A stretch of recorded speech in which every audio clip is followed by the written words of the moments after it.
3-second area. Splits his charities here.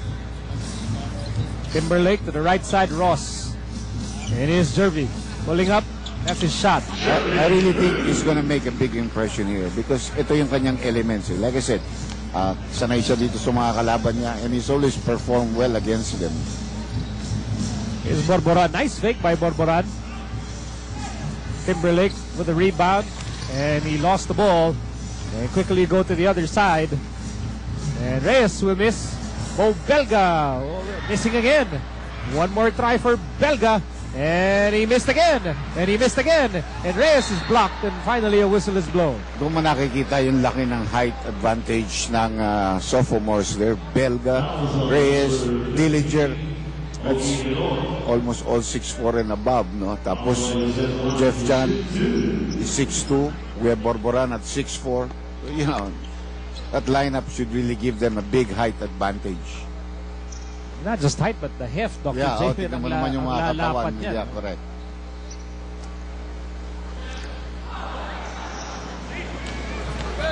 Pero si Timberlake naman at si Ross, parehong mabibilis yan, so they can really push up the ball, no? Yun naman ang hinahanap ng rookies, hoping to be able to overcome the height with the speed. And Menor, 3-point shot.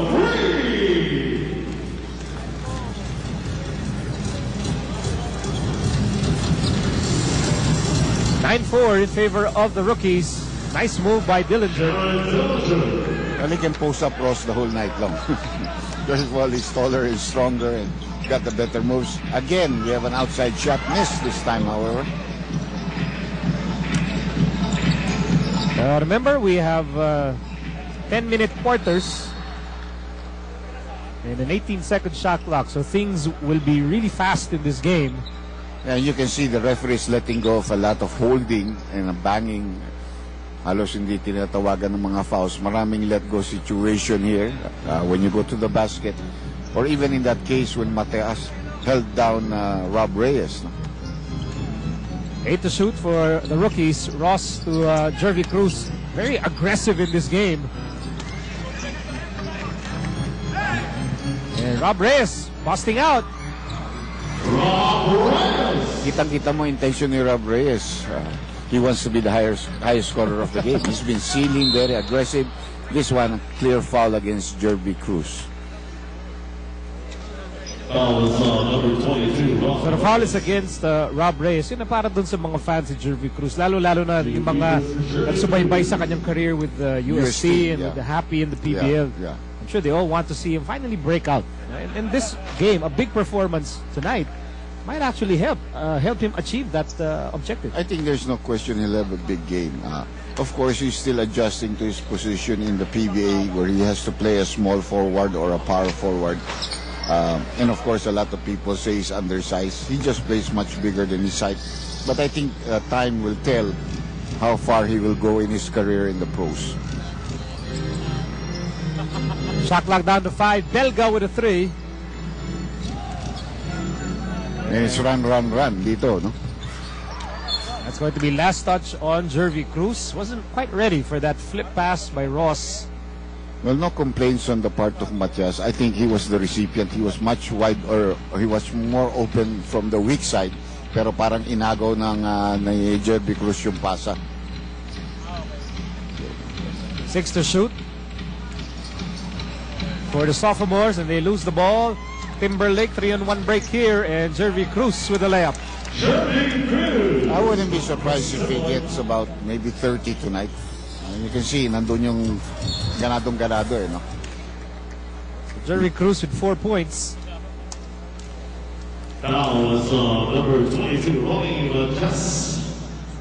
So first personal against Matias. Nobody fouls out in this game. Pero may mga penalty pag yung lumagpas ng 6 fouls. Yeah, if you commit 6, it's your 7th foul. In other words, 2 free throws pag loose ball foul. 3 free throws pag tumitira yung kalaban mo underneath, on a 2-point shot. 4 free throws pag tumitira ng 3-point shot. Actually, if you commit 6 fouls in a game as short as this, baka may lakad ka pagtapos. Para ka nagmamadali. Wala naman sila talagang pupunta. Magkikita-kita rin naman sila. And they all stay in the same place here. Here's Matias. Comes up short. Got his own miss. And lost the ball there. Jeff Chan is on the move. Lob pass, bothered by Ross. Wow! And a missed dunk by Borboran, a miss by Rob Reyes. And the ball goes out. Sayang yung kay Borboran, that would have been a 3 points because we also have 3 points for a dunk, no?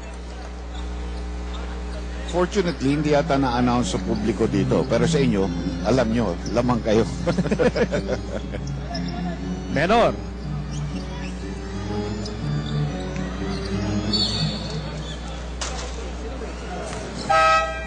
Substitution, Marcial. And we'll have a change here. Marcio Arellano coming in for Chris Chris Ross. Sutherland. Well, On Berkshire coming into the ballgame. Sheridan Goods. that gives them a little bit more height. Berkshire is about 6'4", although he's not the center. Si Marquis coming into the ball game for Jeff Chan. Si Kelvin Gregorio and si Larry Rodriguez. Kelvin Gregorio for Jeff Chan. Larry Rodriguez for Bo Belga.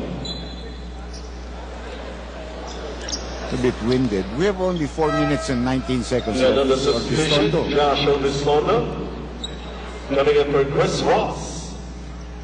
I think you'll have more scoring from the point guards of the freshmen right now, the rookies, with Marcio Arellano at saka si Josh Orbistondo. Parehong may scoring yan. Orbistondo really sticking close to the Jared Dillinger. Here's Borboran to the post. Marquis against Arellano. Advantage Marquis. Marquis up and under. Yes, sir. Marquis. They found a mismatch at the post. There's no way that Arellano can guard him in that area. Arellano pushing it up quickly and a drive here by Menor. Blocked there by Larry Rodriguez. Shot clock 8 seconds. The two guys connive to thwart his attempt, no? Si Marquis at saka si Larry Rodriguez. 7 seconds on the shot clock. Gotta put it up. 3 to shoot. 1 to shoot. Not Gotta aware put of it it. up. Not aware of it. I tell you, their body clock is really adjusting. Oo, mahirap dahil alam mo na yung 24 seconds, nagulat ka ngayon. Uy, 18 lang pala. Todas na pala ako. Maga parang nagje-jet lag dito eh. No? Yung shot clock. It's like adjusting to a new time zone. As Larry Rodriguez commits. Yun ang tingin ko the reason why I thought the sophomores had a big advantage. Very experienced players na ito, even though they're only sophomores. They're really getting a lot of playing time with their team. Eh. Si Larry, si Marquis, si Jeff Chan, si Dillinger. While the rookies, medyo, except for si Orbistondo, halos yung, at saka si Matias, yung mga iba, hindi talaga masyadong nagagamit sa kanilang kupunan. And even the sophomore players on the floor, matindi ang street smarts. They're very smart players. Very practical players. At the line, shoot to Jared And they're all Dillinger. tough. Well, ayun, katulad niya, may dalawang tropang texters magkasama dyan, si Marquis and si Dillinger. So, they know each other pretty well, no? Jerby Cruz coming back, I think, that's why I said, he's going to get a lot of minutes, and I think he'll score a lot of points here in this ball game tonight. And Jerby Cruz and Matsi Arellano both play for the Rain or Shine Elasto Painters, so that should also be an advantage for those two. There is the three-point attempt. Hello, sabi ni Joseph Smith. Hello there. I got some warm-up earlier. Borboran. Rodriguez. Shot clock winding down. 5 to shoot.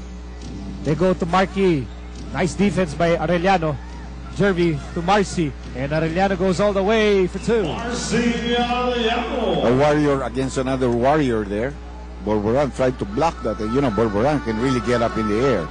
Larry Rodriguez, an expert underneath the basket. Larry Rodriguez. Very, very steady underneath. He's got a lot of poise from the province of Pampanga. Yan, eh. Naging player kaya, so I should know. So many great PBA players coming from that side of the country. And here's Arellano with a miss.